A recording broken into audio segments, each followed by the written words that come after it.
स्वागत है आपका हमारे खास सेगमेंट मार्केट के महारथी में। बाजार में हम देखने की 5 दिनों की गिरावट पर आज ब्रेक लगती हुई दिख रही है, लेकिन ध्यान ये रखना चाहिए कि इस हफ्ते मंथली एक्सपायरी भी है, थोड़ी सी हो सकता है कि शॉर्ट कवरिंग भी आ जाए। लेकिन निफ्टी की जो तेजी है वो सीमित है, 135 अंकों की है और निफ्टी बैंक की 135 अंकों की तेजी है और निफ्टी में देखने की 50 अंकों के आसपास की बढ़त पर कारोबार हो रहा है, 22,600 के आसपास है। क्या बाजार यहां से संभलने के लिए तैयार हैं?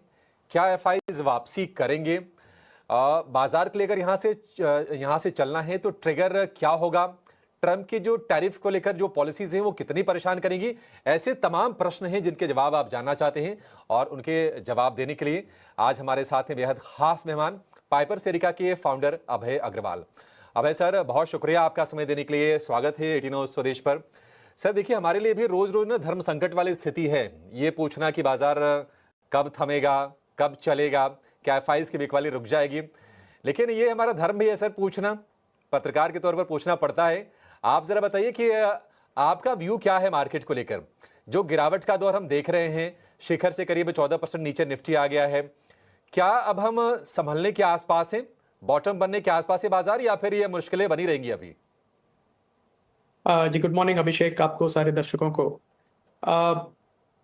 देखिए, ऐसे इमीडिएटली मार्केट का क्या ट्रेंड रहेगा शॉर्ट टर्म में, वो हमने देखा किसी के लिए भी प्रेडिक्ट कर पाना बड़ा मुश्किल है।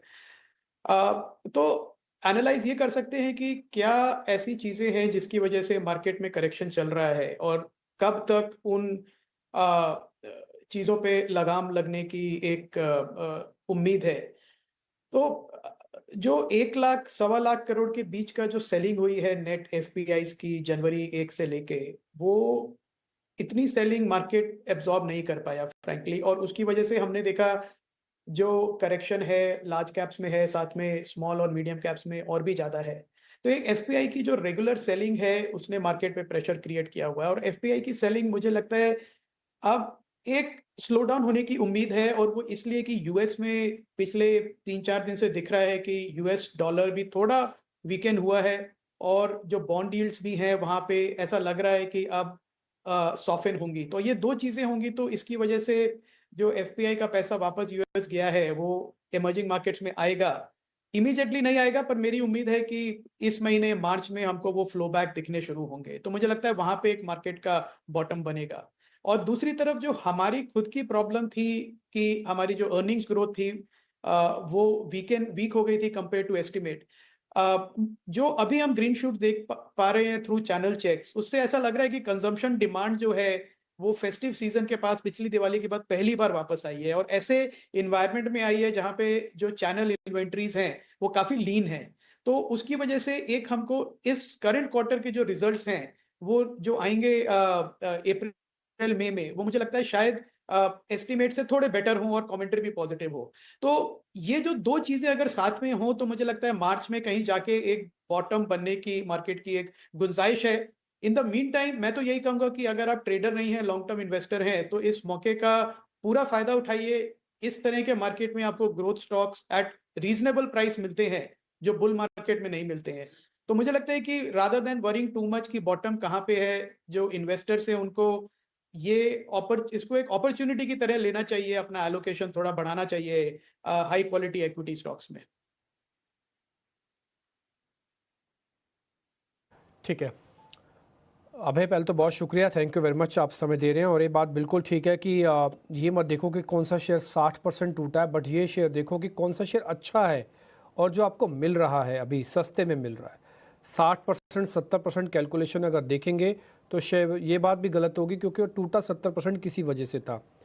अभी लेकिन एक और चीज़ पॉइंट भी मार्केट के अंदर चलता है ये कि इस समय अगर से मान लो थोड़ा ठहराव भी होता है और जो पार्टिसिपेशन है, हम भी कोशिश करेंगे ऐसे शेयर हमारे बास्केट में डाले जाएं जिसमें रिकवरी अच्छी आए।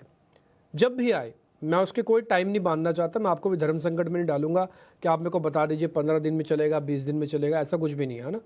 जब भी मार्केट रिकवरी आए तो थोड़ा फास्ट रिकवर कर जाएंगे। ऐसे कोई सेगमेंट आइडेंटिफाइड है सर? जी टिम्पी, गुड मॉर्निंग।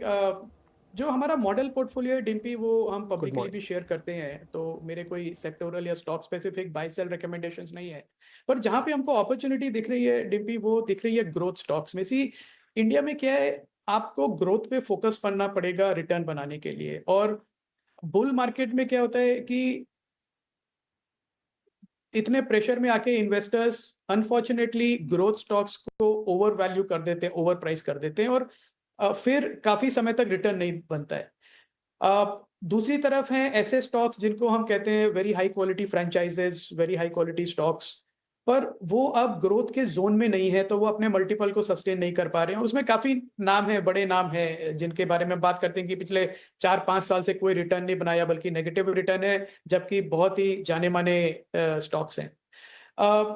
तो अ, ये मार्केट जो है, जिसमें आपने कहा कि रादर देन फोकसिंग कि कितना करेक्ट हो गया, ये देखना चाहिए कि एट द करंट प्राइस जो हमको अपॉर्चुनिटी है खरीदने की, क्या वो एक सेंसिबल अपॉर्चुनिटी है। और उसमें देखें तो जो हमारा मॉडल पोर्टफोलियो है, वो है ओवरवेट है ईएमएस प्लेयर्स में। नाम लूं मैं, अगेन बाइज नहीं है, पर सिरमा एसजीएस है, केन्स है, एम्बर है। मुझे लगता है कि ये करेक्शन के बाद ये कंपनीज काफी अच्छे वैल्यूएशन पे हैं। ऑन अ रिलेटिव बेसिस हमेशा महंगी लगेंगी, पर हाई क्वालिटी ग्रोथ कंपनीज हमेशा ही प्रीमियम पे ट्रेड करती हैं। दूसरी तरफ सीडीएमओ जो बिजनेस है, बोथ डोमेस्टिक मार्केट का और एक्सपोर्ट मार्केट का, ये हमारा ओवरवेट है। इंश्योरेंस है, ये तीसरा हमारा ओवरवेट सेक्टर है। और काफी समय के बाद हमने एक बैंक स्टॉक पोर्टफोलियो में ऐड किया है, क्योंकि मुझे लग रहा है कि बैंकिंग और फाइनेंशियल सर्विसेज में भी एक बॉटम बन रहा है। अभी जो हमने देखे हैं रिजल्ट्स काफी पुअर थे, पर उसका मतलब ये नहीं है कि हमेशा ही पुअर रहेंगे। तो अगर ग्राउंड लेवल पे रिकवरी आती है, तो उसका जो प्रोविजंस का राइट बैक की एक ऑप्शन है बैंक्स के, और स्पेशली स्मॉलर फाइनेंस बैंक्स पे, एसएफबीस पे और एनबीएफसीस पे, उनको मौका मिलेगा प्रोविजंस को राइट बैक करने का, तो profits will go up towards the end of the year. तो मुझे लगता है ये जो 4 सेगमेंट्स हैं, इसमें एक अपॉर्चुनिटी है आउट परफॉर्म करने की मार्केट में with a 1 to 2 year perspective DP. That's a great explanation. Abhay, good morning. Mansi this side. High quality growth players, CDMO, insurance, banks and financials. Banks and financials backbone of the economy भी है। ये 4 क्षेत्र हैं और ये समय है इन क्षेत्र में चुनाव करके अपने पोर्टफोलियो का गठन करने की शुरुआत भी करने का। अभय, लेकिन कुछ और प्लेयर्स पर, कुछ और सेक्टर्स पर अगर डीप डाइव एनालिसिस करें और पीएसई बास्केट की अगर बात करें, डिफेंस क्षेत्र की बात करें, रेलवे स्टॉक्स की बात करें, सरकारी कंपनियों की बात करें, ये वही क्षेत्र है जिस पर हम बातचीत भी करते थे और ये वही सेक्टर्स हैं जहां से करेक्शन की इनफैक्ट शुरुआत हुई थी। इन सेक्टर्स पर आपकी राय क्या होगी और क्या आपको लगता है ऑलमोस्ट 30-40% ये गिर चुके हैं, यहां से अब उठने की कोशिश होगी और पोर्टफोलियो में इनका भी समावेश होना चाहिए? गुड मॉर्निंग मानसी, मैं इसको ना 3 सेगमेंट्स में डिवाइड करूंगा। एक जो पीएसयूज है, डिफेंस को केटर करते हैं। दूसरा है जो कोर इंफ्रास्ट्रक्चर के पीएसयूज हैं, रेलवे, एनर्जी, पावर मिला के। और तीसरा है पीएसयू बैंक्स या पीएसयू लेंडर्स। जो पहला सेगमेंट है मानसी, आपको याद हो तो जो डिफेंस वाले पीएसयूज हैं, सबसे पहले वो ओवर प्राइस जोन में गए थे, और विद इन 1 ईयर हमने देखा उनकी वैल्यूएशन 3 गुना 4 गुना बढ़ गई थी, और काफी एक यूफोरिया था। उनका ग्रोथ प्रोस्पेक्ट्स कम नहीं हुए हैं मानसी, बल्कि मैं तो कहूंगा कि बढ़े हैं। जिस तरह से गवर्नमेंट का फोकस है domestic manufacturing of basic defence equipment का, तो एक्चुअली जो लिस्टेड डिफेंस कंपनीज हैं पीएसयूज, उनका बिजनेस इंप्रूव हुआ है, वैल्यूएशंस कम हुए हैं। तो अभी भी ट्रेडिशनल बेसिस पे देखें तो ये वो महंगे लगेंगे, क्योंकि अभी भी 30 टाइम, 35 टाइम, 40 टाइम के पी मल्टीपल पे चल रहे हैं। पर मुझे फ्रैंकली लगता है कि ये एक बाय जोन में है। जो पीएसयू डिफेंस स्टॉक्स हैं, एक बड़ा 5-10 साल का लंबा रनवे ऑफ ग्रोथ है उनके पास, और जो काफी स्केलेबिलिटी की जो चैलेंजेस हैं वो भी है, वो मीट कर रहे हैं। तो मुझे लगता है डिफेंस पीएसयूज में एक डेफिनेटली अट्रैक्टिव अपॉर्चुनिटी है। जो रेलवे और कोर सेक्टर वाले पीएसयूज हैं, मुझे लगता है उसमें थोड़ी करेक्शन की गुंजाइश अभी भी है, क्योंकि जो कैपेक्स और बैलेंस शीट स्ट्रेंथ उनको चाहिए, वो अभी वो डेवलप कर रहे हैं। और जो तीसरा पीएसयू लेंडर्स हैं, हमने देखा सम ऑफ द बेस्ट रिजल्ट्स जो आए थे अभी इस क्वार्टर में, वो पीएसयू बैंक्स के थे इन द बैंकिंग स्पेस। मुझे लगता है वो कंटिन्यू रहेगा उनका, क्योंकि काफी फोकस है उनका कॉम्पिटिटिव बनने में। तो पीएसयू बैंक्स और डिफेंस पीएसयू में मुझे लगता है एक अच्छी अपॉर्चुनिटी है जिसको इन्वेस्टर्स को निबल करना चाहिए, एक साथ जाके पूरा इन्वेस्ट नहीं कर देना चाहिए, बट ओवर नेक्स्ट 2 मंथ्स जहां जहां उनको अपॉर्चुनिटी दिखती है उसको ऐड करते रहना चाहिए अपने पोर्टफोलियो में। ठीक है, बढ़िया है सर। डिफेंस पीएसयूज में मौके हैं, बैंकिंग फाइनेंशियल में भी आप मौके देख सकते हैं और अच्छी कंपनीज चुने, बढ़िया जहां पर ग्रोथ हो, मैनेजमेंट जहां पर क्लीन हो, अपॉर्चुनिटी वहां पर आपके लिए अच्छी बाजार में बन सकती है इस लेवल से। अबे सर, बहुत शुक्रिया आपका समय देने के लिए और तमाम मुद्दों पर हमसे बातचीत करने के लिए, अपने विचार साझा करने के लिए।